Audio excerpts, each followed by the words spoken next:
Okay, welcome everyone to this presentation entitled Building Layers of Defense with SpringSecurity. What I aim to cover in the following about 45 minutes is tell you a little bit about what I mean by having layers of defense and why it's important to have them as part of your application security architecture, and obviously then how to implement that using a framework called SpringSecurity, which I will cover in some depth. As Aliska said, I'm a lead architect at Trifork. I also teach the occasional Spring training here. You can find my Twitter handle here in case you're interested in following me there. When it comes to security, an important aspect always is trust. Like, why would I actually trust this guy to talk about SpringSecurity and how to implement it in my applications? I have been using SpringSecurity for many years, actually, before it was even called SpringSecurity, in most of the applications that I've built, and I've also I've built some SpringSecurity support in some of the surrounding frameworks in the Spring portfolio. So hopefully that gives you enough reason to trust me, as it says here on this slide. So before we dive into SpringSecurity, I'd like to talk a little bit about this idea of layers of defense. Now, obviously, in general, when it comes to security in computing, that is a concern that plays at many, many different levels. There is the actual physical security of making sure that people do not have access to certain hardware where they shouldn't have. There is the actual firmware and low-level security there, things on the network that you have to secure. There's the operating system that you have to patch and keep up to date. That is all very important. And actually, as a company, you need to have a comprehensive strategy in place to cover all of these security concerns. Recent developments, as probably all of you have heard over the news recently, make that obviously and painfully clear that how important it is to make sure that if things like malware cannot actually spread into your network. In this talk, I only have room to talk about application level security, so how to make sure that when you have an application running that you can safely authenticate and authorize users who are in fact using your applications, and that's also the scope of what SpringSecurity aims to cover as a security framework. So even if you're just focusing on securing a single web application and you're ignoring all of these other aspects, as that I mentioned in the previous slide, there's actually quite a lot of different things and many different layers that you have to add protection to. There is things like the browser to start with. You can instruct modern browsers, and I'll talk more about this in detail in a moment, to act in a more secure manner when interacting with your web application. There is security at, let's say, the URL level, where you can say certain URLs, certain parts of my application should only be accessible to certain types of users. But there's also the service layer, where you might want to have security at the individual method level. There is individual data items that you might need to secure. Think about, for example, a medical record in a medical record patient system, which should only be accessible to doctors that have an active treatment relationship, or maybe you have some form of access control list. So there's many different things there that are important, and sometimes these layers are covering different things that are not related directly to each other. So that's orthogonal concerns, but actually quite often these things are additive. We want to have a coarse-grained security on the outside. We want to make that more fine-grained on the inside, for example. So these things actually work together and augment each other. What it does mean also is that there will typically be some form of redundancy in your security configuration. If I'm going to indicate that a certain URL should only be accessible by users that have a particular role, for example, and then I'm going to refine that on a individual method level and say, yeah, well, you have to have that role, but in addition to that, something else must be in place as well. There is some redundancy there, and in many cases when it comes to good security design, this is actually something that you aim for rather than try to avoid, right? Keep being dry by don't repeating yourself is not necessarily a best practice when it comes to security, because that means that you are relying on a single layer of defense. And it can always be the case that either by making a mistake in that single layer or by having a path to whatever is behind that layer that just circumvents it completely, that an attacker will be able to circumvent that. So the idea here is that you want to have a defense in depth. And defense in depth is a pretty generic term. It came out of military actually, which says that you need to have a comprehensive strategy on different parts, on different layers in order to securely protect whatever it is that you want to protect. This could be something in the physical world, but obviously it's true for applications as well. So that's what I'm going to cover here. I am going to cover that by talking about a framework called SpringSecurity, and you've probably heard of SpringSecurity, otherwise you wouldn't have attended this webinar. It's an open source framework, and it comes out of the Spring portfolio, although it works with any Java web application. It doesn't need to be, for example, a Spring MVC web application. And what it does is it provides security in the forms of authentication and authorization that you can add to your application directly in your application itself. And it does that by providing support for a lot of different common standards and protocols. Just out of curiosity, we would be very interested to hear how many people here are actually using SpringSecurity or considering to use it. So we have a little poll for that. So that should be appearing right now on your screens. And if you can, please indicate if SpringSecurity is something that you are currently actively using already, if you are considering it or not at all. And that will give us a bit of an idea of the audience that we're dealing with. As we're doing that, I will continue with the presentation. So what is important to realize is that SpringSecurity is an application level framework. What that means is that it's fully self-contained. All of the functionality that is offered by the framework itself, which is packaged up with your application, and regardless of where this application is running, the functionality will be in place. First of all, that means that your application remains very portable.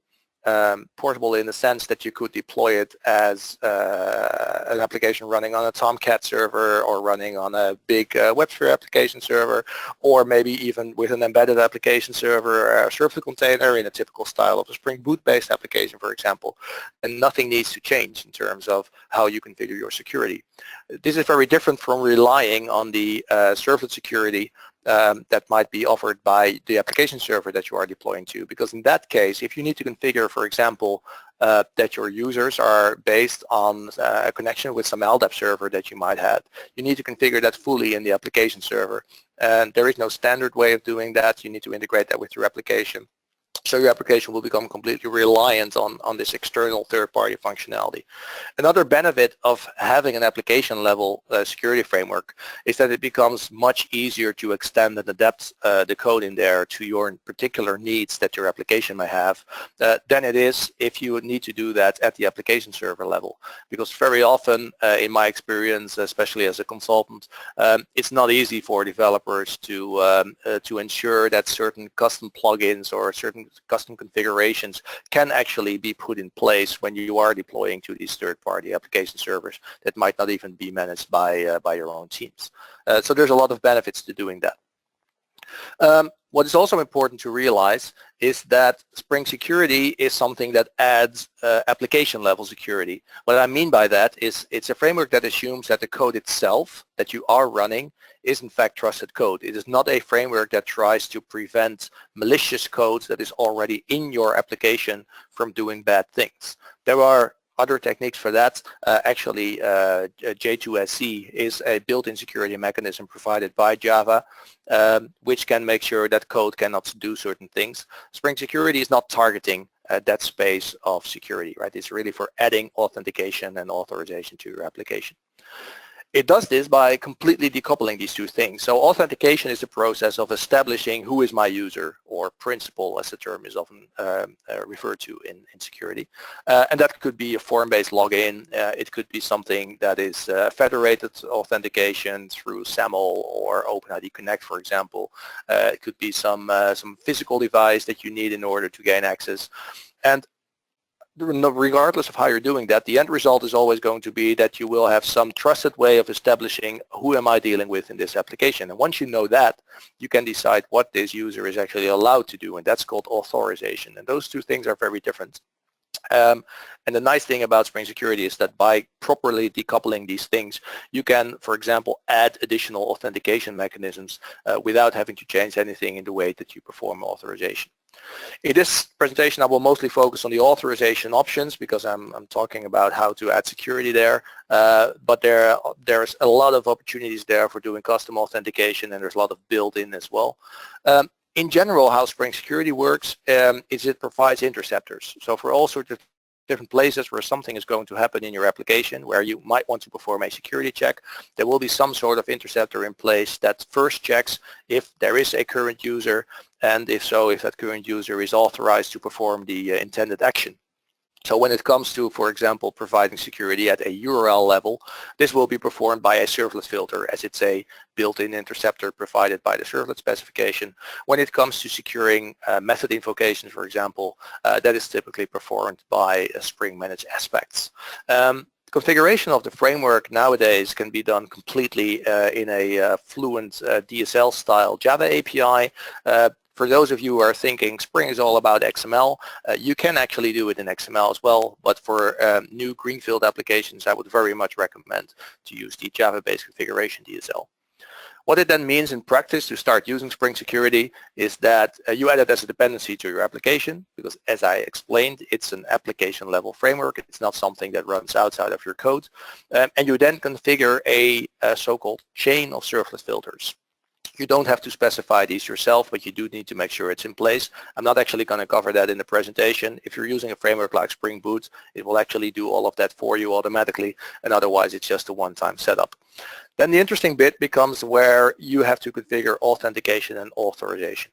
Now, a lot of this can be configured centrally in a configuration class, which, as I mentioned, has a builder or DSL style of doing the configuration.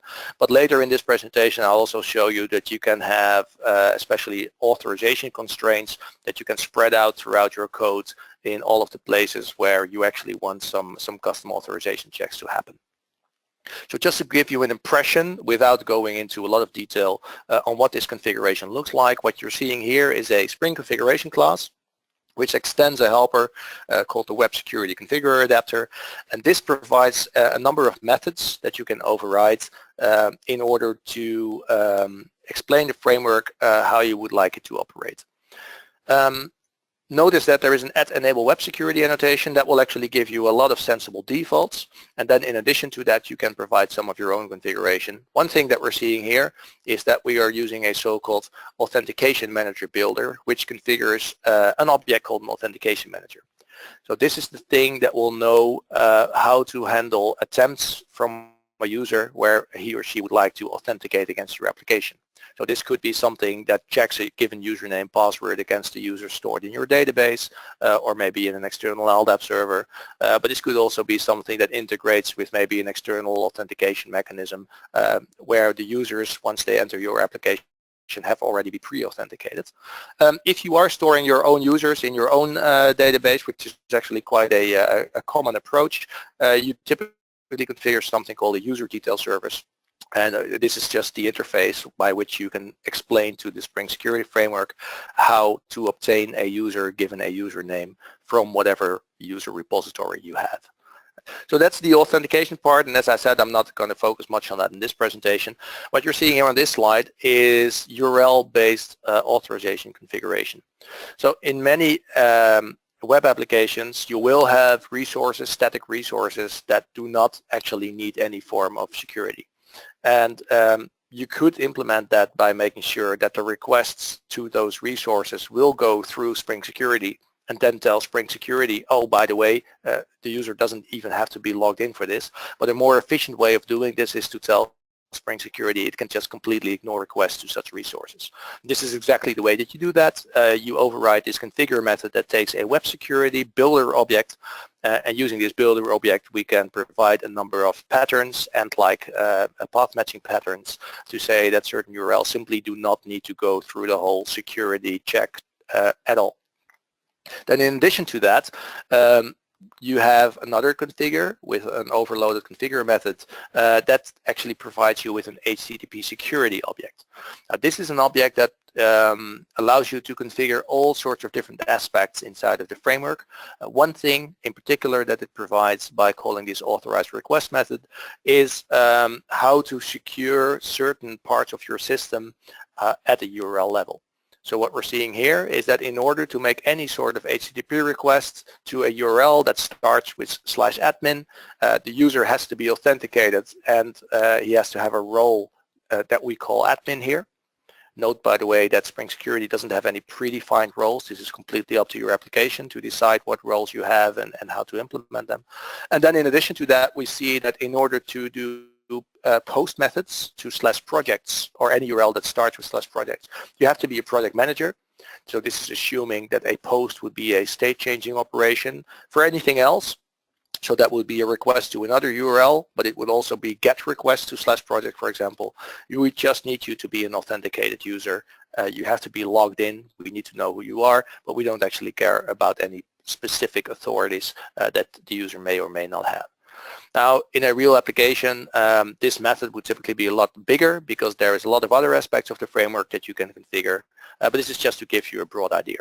Now, even with the limited configuration that I just showed you, if you would put that in place in a real SpringSecurity-based application, the framework will already give you a lot of defaults. It will give you defaults for a lot of HTTP response headers that it will automatically include with all of the responses for requests that were handled by SpringSecurity. It will give you CSRF protection, which I'll talk more about, and it also will give you a default login page that you should typically change to a custom form login-based page if you are using form-based login. So to start off with those HTTP response headers, the idea is that modern browsers commonly support a set of headers that will allow you to instruct them how to behave in a more secure manner when interacting with a web application. And when you're using SpringSecurity, it will automatically enable support for a number of these headers. And you can configure how this support should work exactly. But if you don't configure anything, this will be enabled out of the box.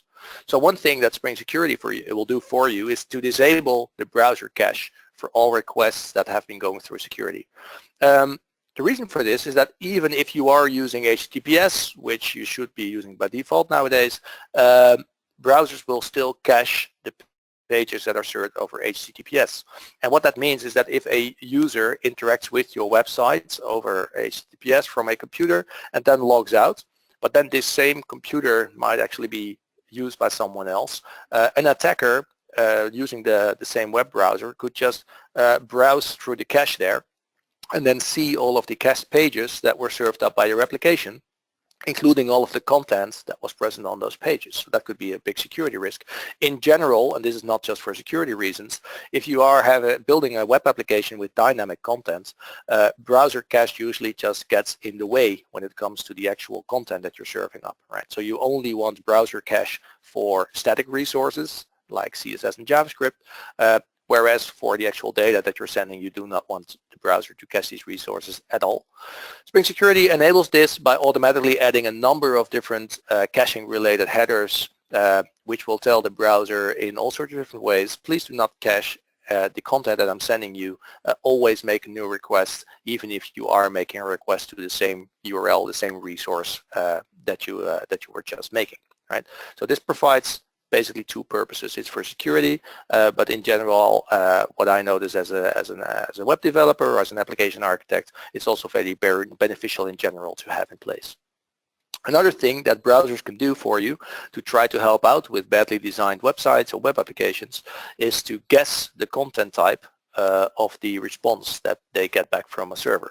So a server might be sending off a Word document or a PDF, for example, and not use a response type header to indicate what type of content type header, what type of content is actually being sent back to the browser. And what it will do then by default is it will start sniffing the content. It will just have a look at the content and then based on that tries to decide, this actually looks like a PDF, so you probably want to open it up at that. And this provides an attack vector because an attacker might upload a file that is, for example, a valid PostScript file. So when you check it when it comes in, it actually all looks okay. But then when you serve it back up, that same file could actually also be interpreted as a JavaScript file. This is called a polyglot file attack. You can simply tell browsers not to do this. That does mean that you will always need to provide a proper content type header from your application, but that's a best practice in general. And then SpringSecurity will automatically add this content type options no sniff to tell the browser, do not try to second guess what this content is going to be. I will tell you as a server what it is, and by doing that, the browser will never accidentally interpret something to be JavaScript and execute it when that's not your intention as an application. Another feature which is enabled automatically is something called HTTP strict transport security. The idea behind this feature is that if a website should only be accessed over HTTPS using a secure channel, that is usually achieved by making sure that the user is redirected to the secure version of the site if they are not using HTTPS on their initial request. The problem with that is that that initial request is an attack vector again, because if you're on an untrusted network and someone is actually man-in-the-middling all of your requests, an attacker could redirect you to a fake version of the site that you are trying to access without the browser giving you a warning for that, because that initial request will still be a plain HTTP request. So by adding a header, you can tell a browser from now on, whenever you will go to this particular domain and make a request, always perform that request over HTTPS, even if the user just bookmarked a URL that says HTTP plain rather than HTTPS. So this prevents man-in-the-middling. That's actually a very useful feature, and it's enabled by default. So what SpringSecurity will do is it will add this strict transport security header with a max age, and also it includes subdomains, which means that this feature will not only be enabled for the exact domain that the user is currently accessing, it will also be enabled for all possible subdomains of that particular domain. However, I should warn you that if you don't know about this feature, and because it's enabled by default, you can actually get yourself in really big trouble. I have a war story here where we have actually done a project for a big news outlet here in Amsterdam who was using a website originally that was not full HTTPS, because they still had some ads and things running off a third-party network that could only be served up over HTTP. So only certain parts of their application, for example, the login process, was done over HTTPS. But it turned out that their load balancer was terminating the HTTPS connection, and they had not configured the proper headers to explain to the application if a external request was done over HTTP or HTTPS.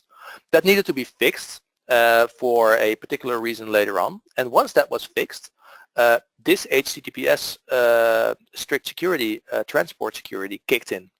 And what that meant was that as soon as a user would now log in to their website, the application would tell the browser, oh, I see that you're making an HTTPS request, so from now on, please access this website strictly over HTTPS, which is exactly this feature. However, this particular application itself was not suitable to be accessed purely over HTTPS, and moreover, this was not the only application running on their particular domain. There were other applications as well that were not necessarily suitable for being accessed over HTTPS. So by simply having this feature in place, you can actually bring down not just an application, but an entire domain, because your application is actually telling a browser how to handle every request to that particular domain. So even though this is a very secure default feature, it's a bit scary because it says I'm going to basically assume that I know everything about your entire application domain, and it's okay for an application to make that decision. So this is something that you might actually want to disable, and then if you can actually use HSTS, this is a header that you can simply add in something like a load balancer or your Nginx or your HA proxy or whatever you happen to be using that sits in front of your web application. And so keep this in mind as you're adding SpringSecurity to your web applications. I'll quickly go over some other features. There is an attack called framing, which is a form of clickjacking where a site can be embedded in an invisible iframe, which is then laid over some other web page. And by tricking a user into going to a page that looks like that, he will think that he's clicking on a button, for example, or performing some other actions on your web application, but he's actually interacting with another application that is already logged in. So you can trick users into clicking on something. You can simply tell the browser to not allow a website to be embedded in a frame using the XFrame options. By default, SpringSecurity will set this to deny, but you can also tell it to use a different value. For example, only allow this if the outer frame comes from the same website, that sort of thing. There is also support in web browsers for recognizing something called a reflective cross-site scripting content attack, where the user provides input through a request parameter which will be immediately reflected on the screen. But if you then trick a user by using a URL like this, you could actually provide an attack. Browsers typically recognize this already and do not execute the content that is being sent back here. So you don't actually need special support for that. However, browsers will typically try to fix this particular content rather than simply ignoring it altogether, which provides yet again another attack factor that people have succeeded in using. So what SpringSecurity will do is it will first ensure that this feature is enabled in your browser, but like I said, that's typically the default anyways, but it will also instruct the browser to block this content entirely rather than try to fix it and then still execute it in a semi-secure manner. There's a couple of other features that are not enabled by default, but that you can tell SpringSecurity to add in terms of response headers. There's support for HTTP public key pinning. What this means is basically that you can tell the browser to expect the certificate used for HTTPS communication to be a particular certificate. So if you are man in the middle by some other trusted certificate, the browser would know because the website is telling it that apparently you're using the wrong certificate, and some other things related to content security and referrer policy, but I don't really have time to go into those. But this explains that there's a pretty broad coverage in the defaults that you're getting when it comes to sending response headers only, right? So that's one part that SpringSecurity covers for you. Another important attack factor, I think it's currently at number 7 or number 8 in the OWASP top 10, is CSRF or session writing. And this is an attack where logged in users are tricked into sending a request to a website, and because they are already logged in, that request will simply be handled by the server. And this works because typically security is implemented through something like a session cookie or something else that will automatically be sent by the browser when it tries to access a website that the user has already logged into. So if I trick a user into making a request by putting up some other website and then saying, oh, you should really check this out, and it opens it up with a browser, there might be some JavaScript in there or maybe just a button that the user is tricked into clicking that will actually make a request to the other site he's already logged into. And that request looks legit as far as the server can tell, so there's no way for the server to know that this was never really what the user intended to do, and it will just execute the request. So that's called a CSRF attack, and the way to protect against this is to make sure that you have some form of token in place that will be known to the client if you're making a request that was really in response to something that the server already told the client. So you are truly interacting with the website that you are logged into, but that token cannot be sent if the user is actually tricked into making a request. That's the overall idea of protecting against this sort of forgery. First of all, it's important to realize that this token is typically sent through something like a form parameter that you encode with every form submit. You should not really need to do this if the browser just performs a GET request. First of all, the idea behind a GET request, it should always be a safe, non-state changing request. So there is really no need to protect from this sort of attacks for that. But more importantly, if you would put it in, it would become a URL parameter, and that might actually cause your token to leak. And that means that an attacker could obtain the token and then again successfully trick you into making a request. So typically this is not done for GET requests, but it's done for state changing operations, so posts, puts, and deletes.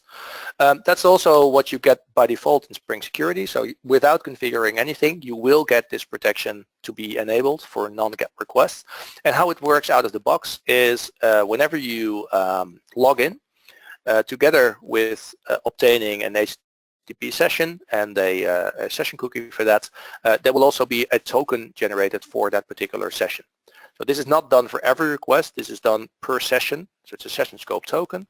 And whenever you're writing the code that will make a request to your application, you need to include this token. What SpringSecurity will do is it will make that token available as a request attributes using the HTTP servlet request attributes. So typically you will have something that looks like what you're seeing on the screen here. If you're using something like a JSP page, for example, you simply include this token. Now, including this token is typically done automatically if you're using something like Spring MVC's form tag libraries, or if you're using Thymeleaf, for example, as a server-side rendering mechanism. So this will be handled for you in those cases. However, this is all assuming that you are building like a traditional web application with server-side HTML rendering. Nowadays, most people are actually building single-page applications where you have a JavaScript client, and that JavaScript client will be making AJAX requests with JSON data rather than doing form-encoded requests where you can add the token as a form-based parameter. So it doesn't really work for that. So for those cases, there's a different approach where you can tell SpringSecurity to store the CSRF token in a cookie. So this will be an additional cookie next to the session token. And then you're going to instruct your JavaScript client to pass that, that value that was read from the cookie back as a request header. And then what your server can do is it can simply compare if that header is there, first of all, and then if that value from that header matches the value in the actual cookie. It's an interesting approach because it means that rather than the approach that I showed you on the previous slide, in this case, the token is not stored on the server. There is no session scoped token anymore, even though this thing is logically still scoped to a login session. But regardless of that, this is still a very secure practice because browsers will not allow other websites or JavaScript running on other websites from reading the values from that particular cookie. This cookie can only be read by JavaScript that was served up by the website from the same origin. So the nice thing about this is that the support for these sorts of CSRF protection is actually built into frameworks like AngularJS. And to configure this, all you need to do in SpringSecurity is to change the so-called CSRF token repository as shown on this particular slide. So that basically covers the browser-based security protection in SpringSecurity. Now, when it comes to actually securing your application from an authorization point of view, a very common way of doing that is by securing things at the URL level. So what this means is that like I showed you earlier in one of the earlier slides, is we can basically map URL structures to various authorities. Authorities are often associated with roles when it comes to a typical web application. Optionally, you can, apart from just the URL paths, you can also include some constraints on the HTTP methods there. And this works especially well if you are actually constructing your URL structure based on the various roles that your application may have. So you may actually have an administrator section in your application where every feature is accessed through a URL that starts with /admin. And then it becomes really trivial to say, okay, all admin functionality must be under /admin, and that's what I'm going to have a rule for. So that's exactly what you can do with SpringSecurity. You see the example here. This is the same example I showed you earlier on. So in this case, we say everything that's under admin, you have to be an admin user. Everything where you are doing a post to something under /project, you have to be a project manager, and you could have a whole bunch of other rules. Eventually, because SpringSecurity will match the request against all of these rules top to bottom, you should have some sort of catch-all. So in this case, we're saying, well, for everything else, you just need to be a logged-in user. Apparently, we don't particularly care about any role that you need to have for some authority, but at least we need to know who you are. You cannot be anonymous there. Now, there are a number of downsides also to using URL-based authorization. First of all, in a big application, especially an application where your URL structure is not directly related to roles or authorities at all, this can become very bloated. You could have lots and lots and lots of different rules. So this is actually this is an example from an application I'm working on. This is like a third of the overall rules that we have there, and you can see that this can grow pretty quickly. Another thing is URL-based authorization can be tricky to do properly. First of all, you have to understand that the rules that you're specifying there are matched in order. If you get the order wrong, you will run into problems. Also, as I'll show you in a moment, the matchers might not exactly behave the way you think they do. And if they don't, you might open yourself up for an attacker to still access your system. And it's really important to think about this catch-all, right? What if a request comes in that doesn't match explicitly any of the stated rules? You should have some catch-all at the end where you say, well, for any other request, either you have to be a logged-in user, for example, as shown on a previous slide, but if you're really security conscious minded, it actually makes sense to say, well, a good security practice is to do whitelisting. By default, everything is disallowed unless you explicitly allow it. So in that case, it actually makes sense to say my catch-all is going to just be a denial. If I don't have an explicit security rule that says a user is allowed to do something, then we're just going to deny access, right? It may seem paranoid, but it's actually a common security pattern there. So when it comes to some gotchas here, what you're seeing in this example is that we have two URLs that both start with /products. And what we're saying is in order to interact with the inventory, you have to be an admin. But for other URLs that start with /products, you have to be either an admin or you can be a regular user. So the ordering is really significant here because every request will be matched in order against these rules. So if you would reverse the order here and the user would make a request to /product/inventory, it would actually match the second line here with the wildcard, and it would say, well, it's okay if you're just a user.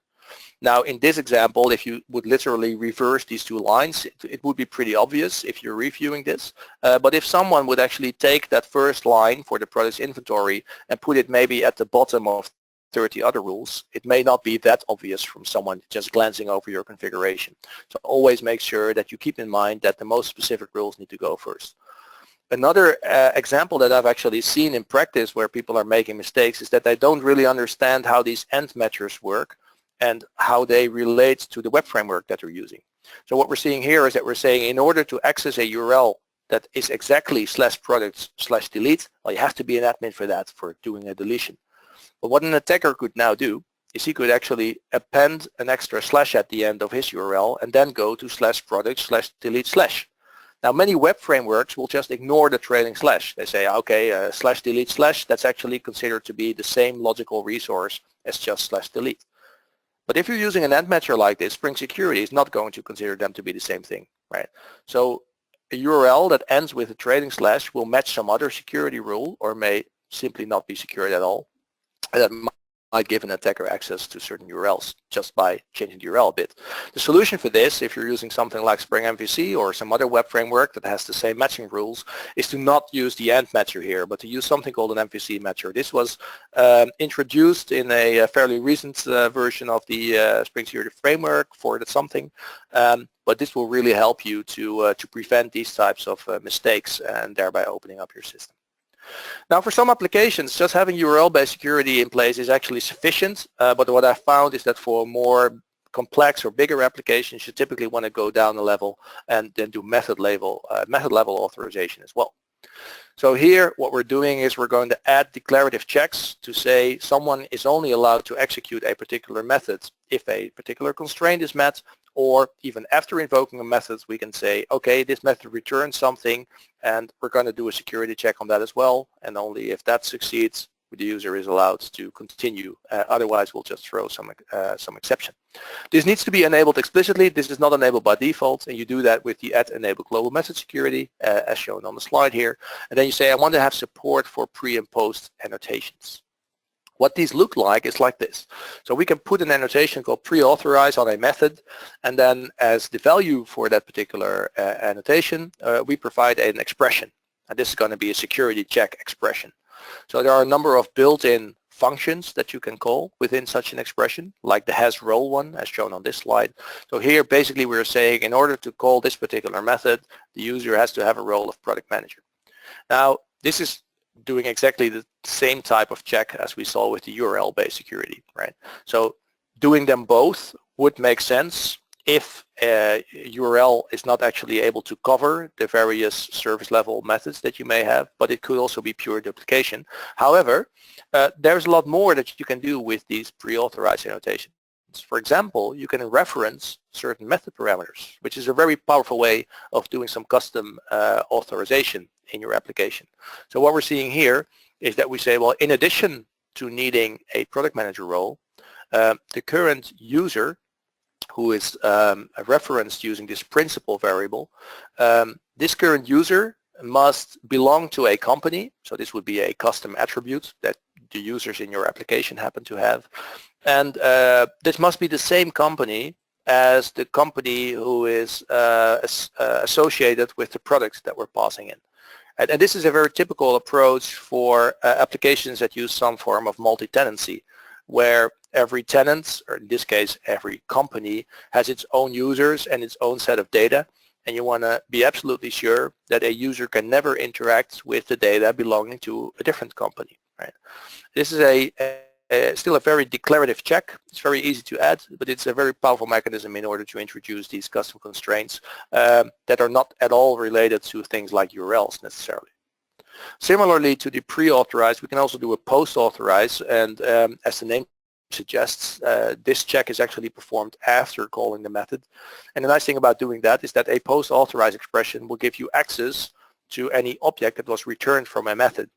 So you can access that object using the return object variable, and in this case we're doing basically the same check as on the previous slide. But what we're doing here is we're looking up a product. Now simply in this example, the ID of this product is not actually going to tell us what tenant or what company this product belongs to. We only know after looking up the project from some repository. So in this case we can do a post authorize and say, well, the object that was being returned, namely this product, needs to belong again to the same company as the current principal. There's a lot of other things that you can check in these expressions as well. And there is a lot of built-in functions for that. So you can use things like is authenticated to simply check if the user has been logged in or is an anonymous user, that sort of thing. And obviously, since this is a flexible, extensible framework, you can add your own functions to be used in these expressions. However, that is relatively complex to basically build something that looks like it was a built-in function.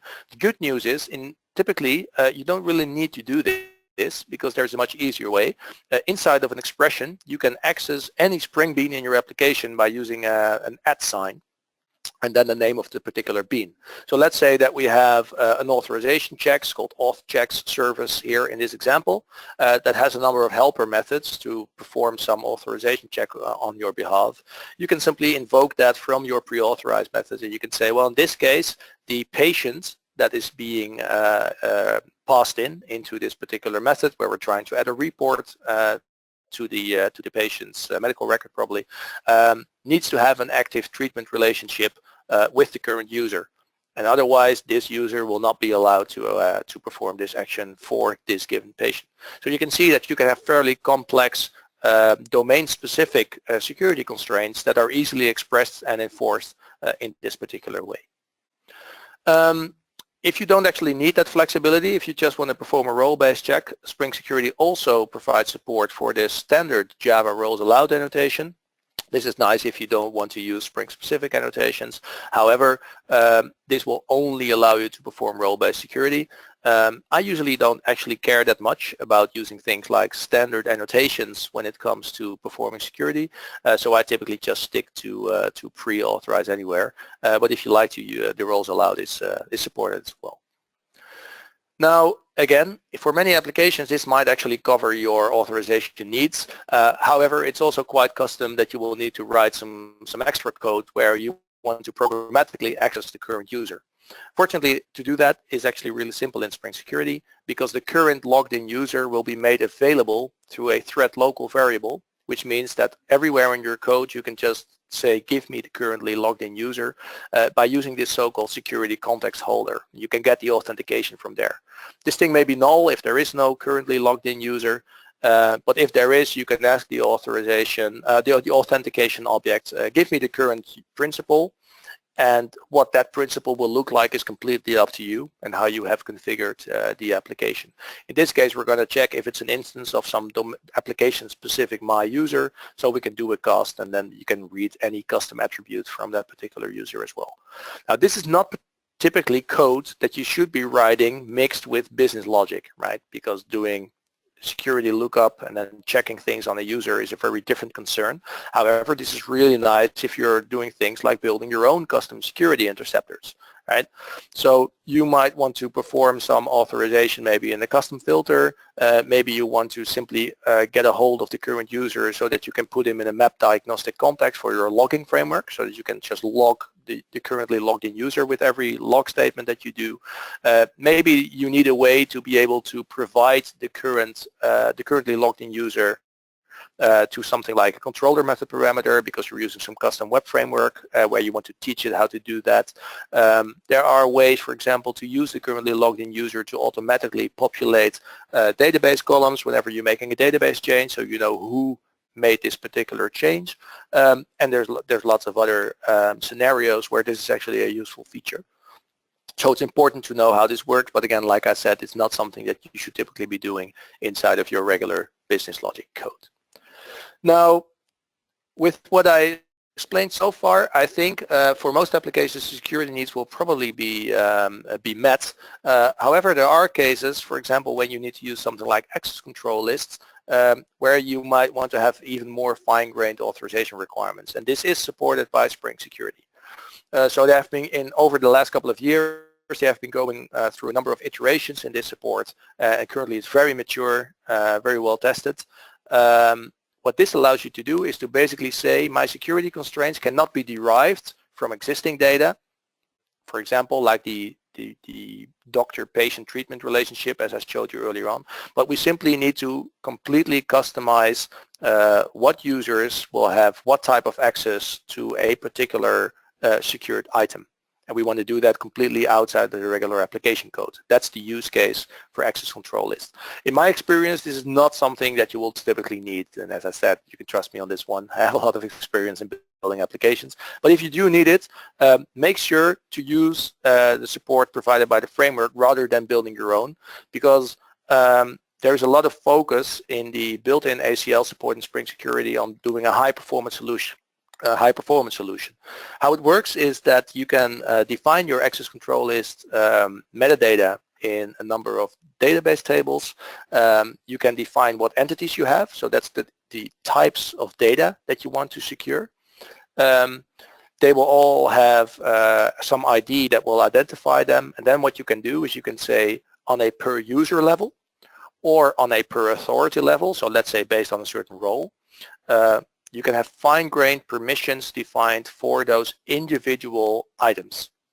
There are some standard permissions, things like read access, write access, delete access, but basically you get the option of providing a whole bunch of custom permissions as well, because these things are stored in a bit mask, and I think there's 4 bits that are actually reserved for standard CRUD operations, and the rest is custom for your application. And you can indicate if there is such a bit mask, if this bit mask is granting you access. So you can say you will have read access if this matches a particular user or a particular authorization, for example, or you can do exactly the opposite, and you can say I have a bit mask, and if something is actually switched on there, it means you are actively denied access. And this gives you a very flexible tool for working with data access constraints. To actually use these things, they have a variety of options. I'm not going to go over all of the options here, but typically the easiest is to use the has permission function from one of those annotations that I showed you earlier on. So what we see here, for example, is that we can say in order to call this delete method, you either need to have the delete permission for this particular contact as the current user, or you need to have the admin permission, which will allow you to perform multiple operations in this particular example. There we actually have a full entity, so we have a contact object. If you only have an ID, then there is an alternative version of this has permission where you can say for this ID belonging to an item of a particular type, I want to perform the same type of check. So that's basically it. All right, so as I mentioned, not something that you will see being used in a lot of applications, but very important to know that it is there, that you should not try to build your own in case you ever feel the need to build something like this. So quickly, without going into any detail, some other concerns that may come into play. I talked about HSTS support already, where we can tell a browser to always access a website over HTTPS. Users might still perform their very first initial request over plain HTTP, and you want to enforce HTTPS. So you can actually tell SpringSecurity to perform a redirect in that case by saying I want to have a secure channel only interface. Now, it is typically very important, especially nowadays with applications, to say I want to enforce HTTPS only. Even if you don't actually care very much about the data that you're sending users, because it's just public data, there is no security risk in exposing the data, still HTTPS will provide you with a lot of benefits, because without HTTPS, you can easily be man in the middle, and an attacker could force malicious content into being downloaded by a user, content that was never served up by your particular website. For example, a corrupted JavaScript library or an executable that the user trusts and will run on his own machine. However, this is a feature where I particularly think that it would be better to handle this at the load balancer level. You probably don't even want a place HTTP request to be able to enter your application in the first place if you're going to enforce HTTPS anyways. So this is something that you could actually handle at the edges of your platform already. Another feature I quickly wanted to mention so that you are aware that it exists is the support for limiting the number of concurrent sessions. Without this, if you have a user who can log into your system, this user could do this as often as he would like. Right, so if I have a for-pay website where users can access content that I'm charging them for, you don't really want those users to share their credentials with all of their friends and neighbors and family, and then have everyone log in at the same time, and then if you actually check it out, it turns out that you have 80 concurrent sessions all from the same user. So you can limit this with SpringSecurity to say I have a maximum, let's say, of 4 sessions, so then the user can be logged in on a desktop and maybe a mobile phone and a tablet, but that's pretty much it. By default, this only works if your application runs on a single machine, but if you're using another framework called Spring Session, you can actually get this to work in a multi-node environment as well by pushing your session state out to some shared database. I will cover the details, but you can look them up if you're interested. Another thing very important to be aware of, many people are storing the users in their own database, and those databases can get exposed, so you should always be using a password hash. Now, most people, I think, nowadays will know this.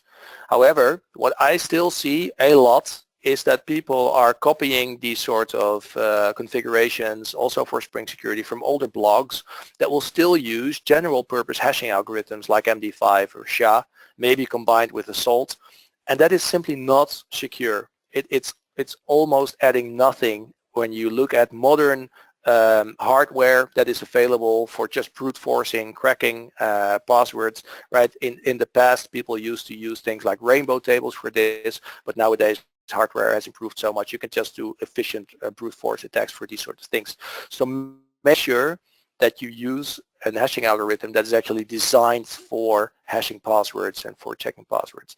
There are many good algorithms for that, and SpringSecurity actually provides support for all of them out of the box. So you can see things like bcrypt, PBKDF2, scrypt. You can read up on the details if you care, but the important thing is that you use one of those rather than the general purpose hashing algorithm. So that gives you a bit of an idea of how SpringSecurity provides especially authorization support for all of these different levels in your application, right? From the browser to the URL entry into your application to method level access all the way up to the individual data items that you might want to secure. And typically this is not an either or thing, right? You want to be able to secure all of those different layers so that you do actually provide an in-depth defense against attackers on your application. By showing you all of the defaults that SpringSecurity provides, hopefully I have illustrated how important it is to understand what your framework supports for you. First of all, so that you know how to use it properly, but also how to change the default configuration if it doesn't actually meet your needs, right? For example, the HSTS support, like I said, is something that could actually be harmful rather than add security if you are not in control over the full domain to which your application is deployed. So make sure that you understand your security framework in depth. And in the end, hopefully by that you will become unhackable. I was presenting this presentation earlier in a conference where we had an unhackable track. But given that we're only talking about application level security, right, know that this will never be enough, right? Security is a complex matter, and it requires much more than just doing it properly within your application. So at least make sure that if you are using SpringSecurity as a developer, that you will not be the one to blame when things are going wrong. Right? So that's it. We have time for Q&A if there are any questions. And prior to that, I'd like to thank you all for attending this webinar.